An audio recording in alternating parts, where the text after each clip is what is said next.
La voix qui a voix n'est pas la vraie voix. Le nom qui donne le nom n'est pas le vrai nom. Sans nom, origine du monde. Ayant nom, mère de toutes choses. Toujours, le non-vouloir m'ouvre le cachet. Et toujours, le vouloir m'ouvre les entours. Deux modes d'être surgis du même fond. Noms différents d'un même objet. Mystère des mystères. Porte de mille merveilles.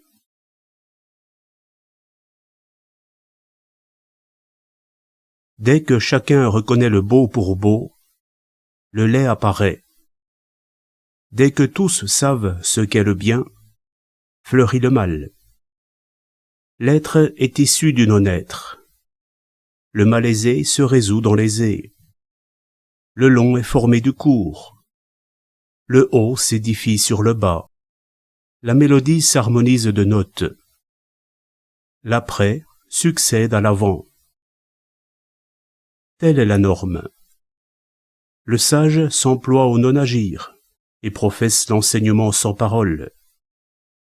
Il laisse les choses aller sans en être l'initiateur. Il produit sans accaparer, accomplit mais ne s'en prévaut pas, remporte des succès sans y camper, et les préserve puisqu'il n'y campe.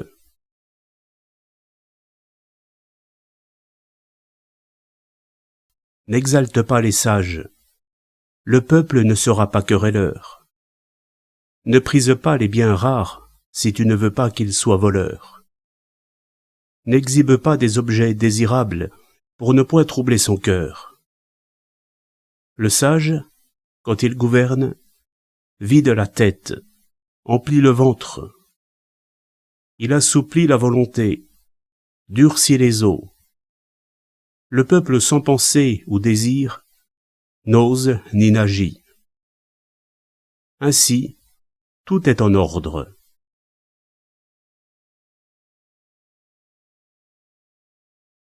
Ô Tao, vide jaillissant, où chacun peut puiser et qui jamais ne déborde.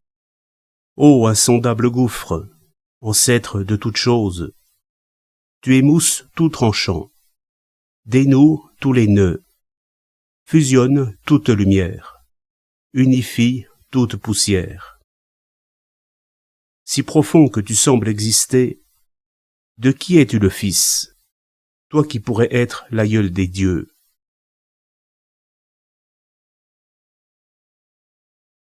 Ciel et terre sont inhumains. Ils traitent les êtres en chiens de paille. Le sage est inhumain. Il traite les hommes en chiens de paille.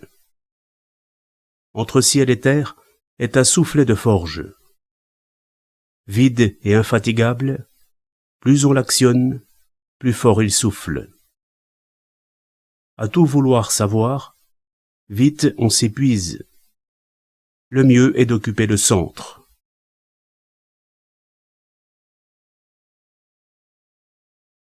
L'esprit du Val ne meurt point. C'est la sombre femelle. La porte de la sombre femelle est racine de la terre et du ciel.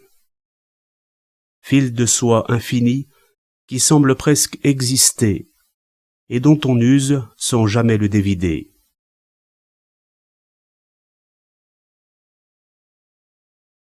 Le ciel est éternel. La terre pérenne. Ils sont éternels et pérennes de vivre dans l'ignorance de soi. C'est pourquoi ils perdurent. Ainsi, le sage, par son retrait, se place en tête. Étranger à lui-même, il subsiste.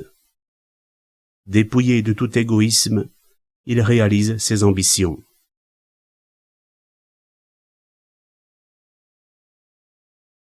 Le bien suprême est comme l'eau. L'eau bénéfique à tous n'est rivale de rien. Occupant les lieux bas, dédaignée de chacun, elle est tout proche du Tao. Il n'est d'habitat que choisi, de pensée qu'abyssale, de manne que céleste, de paroles que sincères, de gouvernement que réglé, de travail qu'efficace, de mouvement qu'opportun, et sans reproche qui ne s'oppose à rien.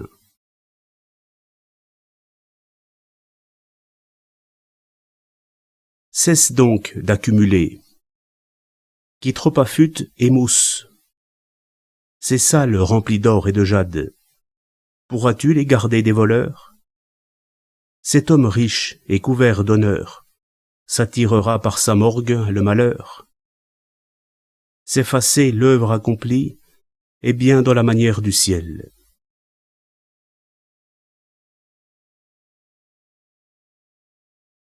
Ton âme peut-elle embrasser l'un et former avec lui un tout indissoluble? Peux-tu, en concentrant tes souffles, retrouver la souplesse du nouveau-né? Peux-tu purifier le noir miroir de l'âme et le laver de toute impureté? Sauras-tu choyer le peuple et faire vivre un pays sans faire usage de ton intelligence? Ouvrant et fermant les battants du ciel, sauras-tu faire la poule? Dans la blancheur radieuse de l'illumination, pourras-tu abdiquer de ta raison?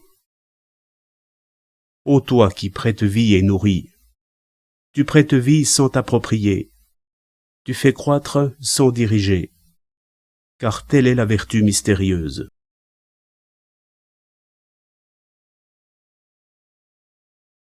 Les 30 rayons convergent vers le moyeu. C'est par son vide que la roue peut tourner.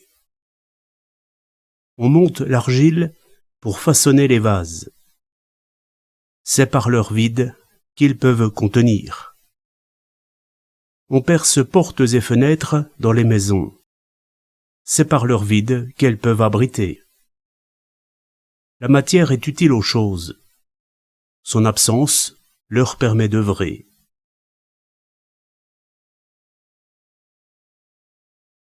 Les couleurs brouillent la vue. Les saveurs émoussent le goût. Les sons affaiblissent l'ouïe. Chasses et chevauchées affolent le cœur. Les objets rares poussent au crime. Le sage, dans son gouvernement, s'occupe du ventre et non de l'œil. Il écarte le cela au profit du ceci.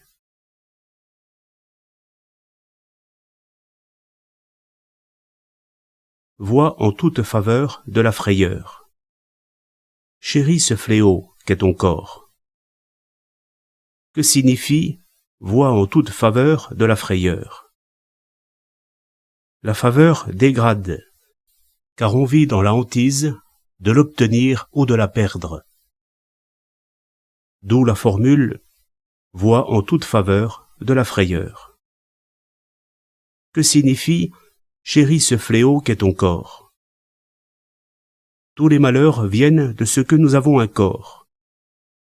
Quel malheur pourrait-il advenir si nous en étions privés? Qui prise plus son corps que l'empire, mérite de se le voir confier.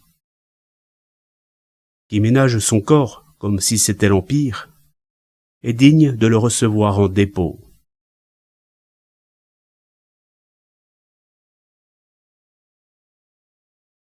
Le regardant, on ne le voit pas. On le nomme l'invisible. L'écoutant, on ne l'entend pas. On le nomme l'inaudible. Le tâtant, on ne le sent pas. On le nomme l'impalpable. 3 états insondables qui se résorbent dans l'un. Ni brillant en son haut, ni brouillé en son bas, si ténu qu'on ne peut le nommer, il fait retour aux nulles choses. Forme informe, image du rien, il est fuyant, insaisissable. Derrière, on ne voit pas son dos. Devant, on ne voit pas sa tête. Applique les recettes du passé pour préserver ton avoir d'aujourd'hui. Connaître la nuit des origines, s'appelle l'essence de l'art.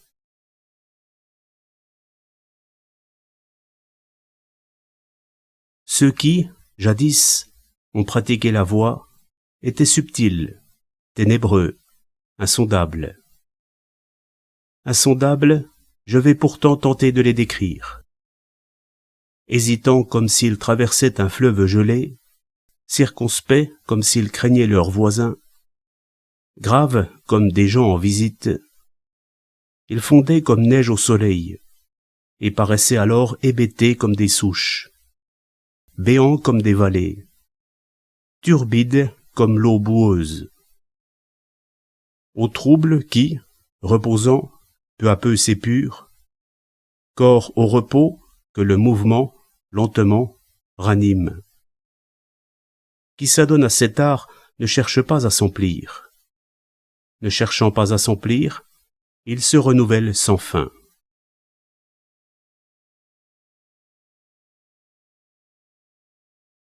Accède à la vacuité, tu seras l'axe du monde. Préserve ta quiétude, tu en seras l'étalon. Face au pullulement des êtres, je contemple leur va-et-vient. La création, en un incessant carrousel, retourne toujours à sa racine. Le retour à la racine procure la quiétude. C'est ce qui s'appelle renouer avec son destin. Renouer avec son destin, c'est répondre à la norme. Qui connaît la norme est éclairé. Qui l'ignore, aveuglé. L'aveuglement appelle le malheur. Connaître la norme, c'est être large. Qui est large est impartial. Qui est impartial est impérial. Qui est impérial est céleste. Qui est céleste s'identifie à la voie. Qui s'identifie à la voie perdurera, car jamais ne sera en péril.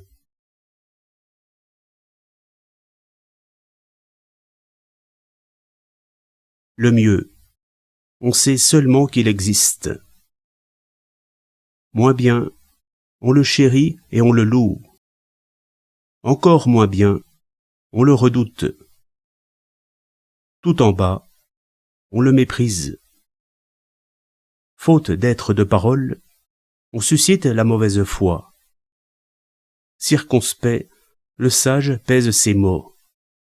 Son œuvre menée à fin et sa tâche accomplie, le peuple unanime déclare « Je l'ai voulu ainsi ».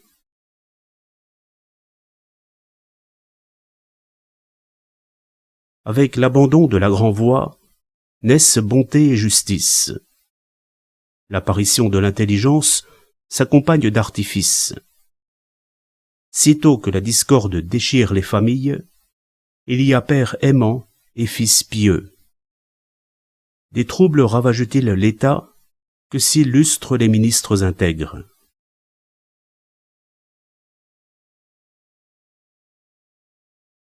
Abolis la sagesse, bannis l'intelligence. Le peuple en tirera grand avantage. Éradique la bonté et l'équité. Le peuple sera aimant et filial. Proscrit l'industrie et le profit. Il n'y aura plus de brigands dans le pays. Ces trois devises étant trop limitées, j'y joindrai ces préceptes. Illustre la candeur. Embrasse la simplicité. Restreins tes ambitions et bride tes appétits.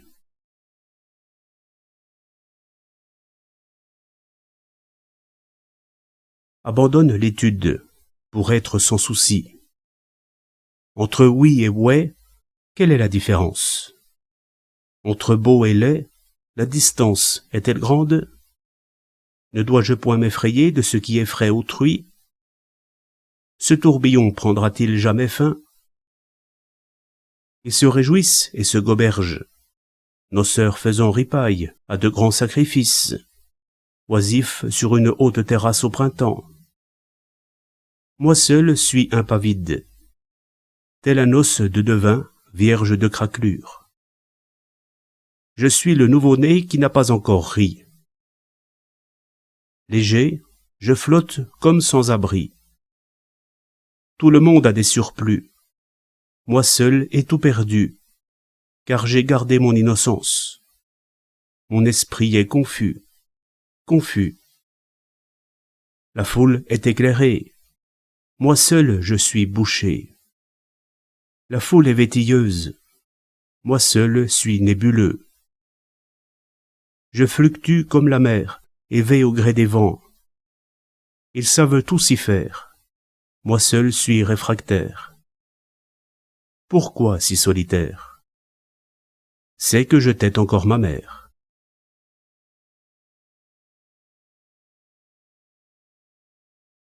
Le trait de la haute vertu est de procéder de la voix. La voix, cette entité évanescente, insaisissable. Évanescente et trouble, elle recèle en son sein des images. Trouble et évanescente, elle recèle en son sein des objets. Indistincte et obscure, elle recèle en son sein une essence. Cette essence est très réelle, car la vérité est en elle. De jadis à aujourd'hui, le nom seul jamais ne faillit, car il mène au patriarche des êtres. Comment sais-je que le patriarche est ainsi? Oh, ceci.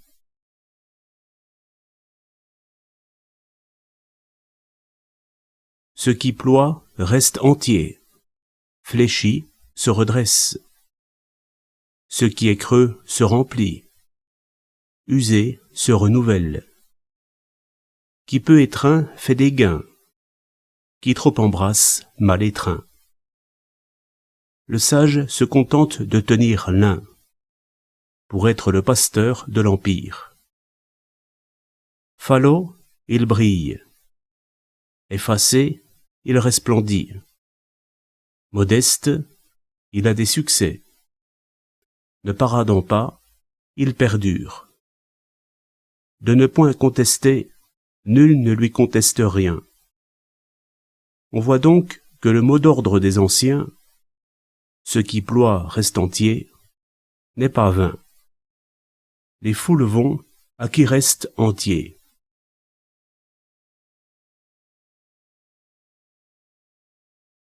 Le laconisme est dans la nature. La bourrasque ne dure pas la matinée, ni la verse plus d'une journée. Et pourtant, qui les produit? Ciel et terre. Si l'action des éléments est sans durée, à plus forte raison celle des hommes. Qui sert le Tao fait corps avec le Tao. Qui sert la vertu fait corps avec la vertu. Qui sert l'éphémère fait corps avec l'éphémère. Le Tao s'attache à qui s'identifie à la vertu, et lâche qui s'identifie à l'éphémère.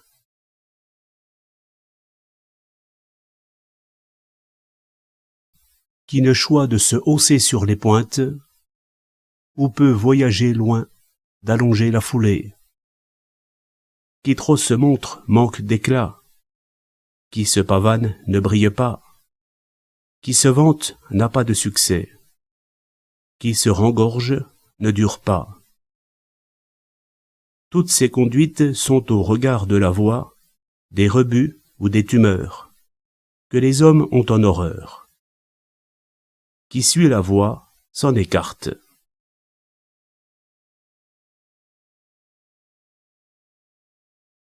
Il est quelque chose d'indistinct, né avant ciel et terre, obscur et trouble, solitaire, se suffisant à lui-même, soustrait aux transformations. Infatigable, il accomplit une ronde. Je le tiens pour la mère du monde. Ne connaissant pas son nom, je l'ai prénommé la voix. S'il fallait à toute force lui en donner un, je le dirais grand. Grand, il s'étend. S'étendant, il va loin. Qui va loin fait retour. La voix est grande, Le ciel est grand. La terre est grande. L'homme est grand. Il y a 4 grands ici-bas, et l'homme est l'un de ceux-là. L'homme se calque sur la terre sur le ciel sur la voie, et la voie sur elle-même.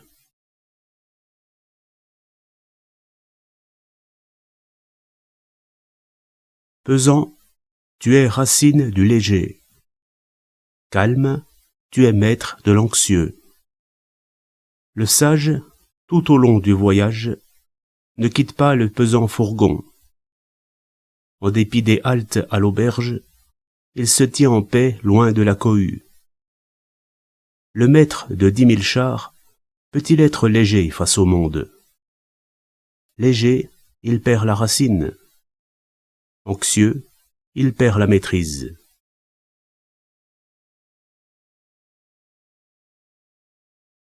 Le bon marcheur ne laisse pas de traces. L'excellent orateur a un discours sans faille. L'habile calculateur n'a pas besoin d'abac. Qui sait bien s'enfermer se passe de verrou.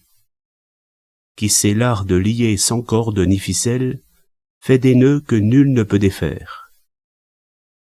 Si le sage secourt les hommes, c'est qu'il ne rejette personne. S'il sait soulager les êtres, c'est qu'il n'en dédaigne aucun. Voilà ce qui s'appelle être éclairé. L'homme de bien est le maître du vaurien. Le vaurien, l'appui de l'homme de bien. Qui ne vénère pas son maître, qui ne ménage pas son appui, même malin, se fourvoiera. Voilà le secret essentiel.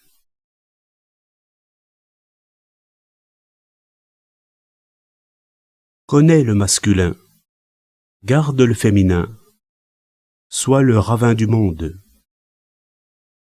Qui est ravin du monde, s'attache à jamais la vertu. Qui s'attache la vertu, fait retour à l'état de nourrisson. Connais l'éclat, garde la honte, tu seras le val du monde. Qui est val du monde, a son content de vertu. Qui a son content de vertu, fait retour à l'état de bois brut. Connais le blanc, garde le noir. Tu seras la norme du monde. À la norme du monde, la vertu ne fait jamais défaut. La vertu ne lui faisant pas défaut, il fait retour au sans limite. Le bois brut, débité, fournit des objets. Le sage est chef de bureau quand il est employé. Aussi, l'artisan suprême se garde de tailler.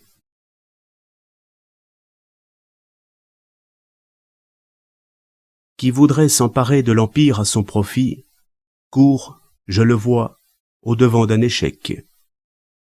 L'empire est un vase sacré dont nul ne peut user. Qui s'en sert le brise, qui l'étreint le perd. Car il en va ainsi des êtres. Ils sont en queue d'avoir été en tête, expirent d'avoir inspiré, périclitent d'avoir prospéré, et s'effondrent de s'être dressés. Le sage se garde de l'excès, du luxe, de la démesure.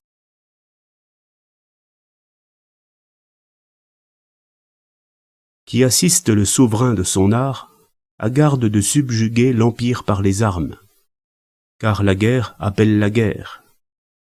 Il n'y a que ronces où bivouaquent les armées. La disette est le fruit immanquable des guerres. Le bon général s'arrête, ses objectifs atteints. Il ne conquiert rien par la force. Il mène tout à bien sans arrogance. Il mène tout à bien sans ostentation. Il mène tout à bien sans forfanterie. Il mène tout à bien, mais ne s'en prévaut pas. Même victorieux, il ne cherche pas à dominer. Tôt se flétrit ce qui a trop fleuri, car c'est aller contre la voie. qui va contre la voie connaît une fin précoce.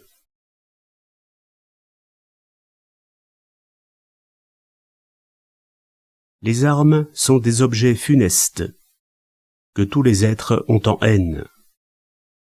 L'homme de la voie s'en écarte. D'ordinaire, la préséance est à la gauche. À l'armée, elle revient à la droite. Les armes sont des objets funestes, dont le sage n'a pas l'usage. Il n'y recourt qu'à son corps défendant. Plaçant plus haut que tout la quiétude, il ne se targue pas de ses hauts faits. S'en targuer serait se réjouir de tuer. Qui se réjouit de tuer ne se gagne pas les suffrages de l'Empire. La gauche a la préséance dans les rites joyeux, la droite dans les rites funèbres. Le général adjoint se tient à gauche, le général en chef à droite, attestant que la guerre est un deuil. On doit pleurer les multitudes que l'on a massacrées. Toute victoire se célèbre par des rites mortuaires.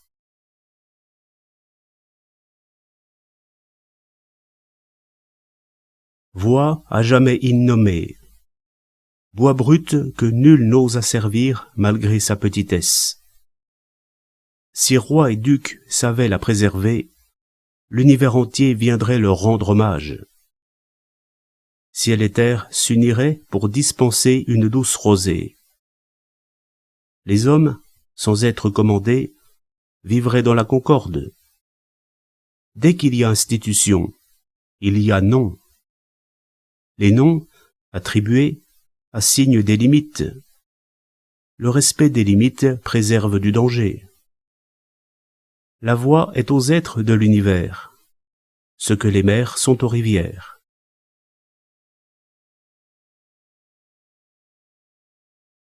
Qui connaît l'autre est avisé. Qui se connaît est pénétrant. Qui triomphe des autres est fort. Qui triomphe de lui-même est puissant. Qui sait se contenter est riche. Qui se contraint d'agir a de la volonté. Qui ne perd pas sa place perdure. Est immortel qui meurt sans qu'on l'oublie.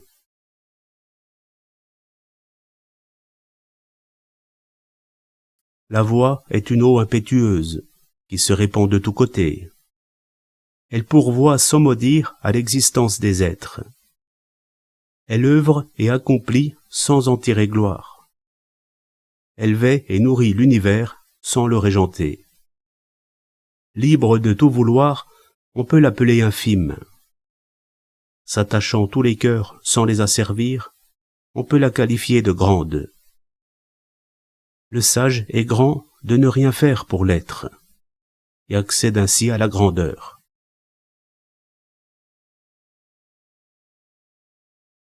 Qui tient la grande image attire à lui l'empire. Il vient à lui et se trouve à l'abri. Immenses sont alors sa paix et sa joie. Musique et ripaille arrêtent le passant, mais dès qu'on parle de la voix, tous s'écrient qu'elle est fade et insipide. La regardant, elle est invisible. L'écoutant, elle est inaudible. Mais, à l'usage, elle est inépuisable.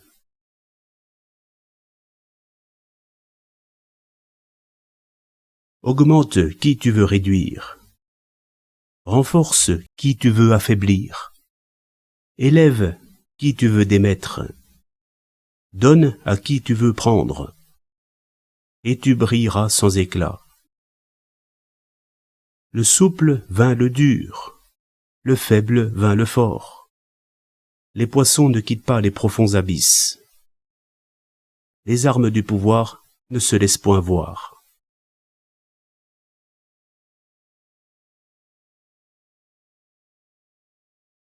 La voix ne fait rien et peut tout. Si ducs et rois la pratiquaient, les hommes en seraient transformés. Et si jamais le désir les travaillait, ils seraient étouffés par l'anonyme rusticité, elle qui éteint tout désir. le désir aboli, régnerait la quiétude, et le monde de lui-même s'affermirait.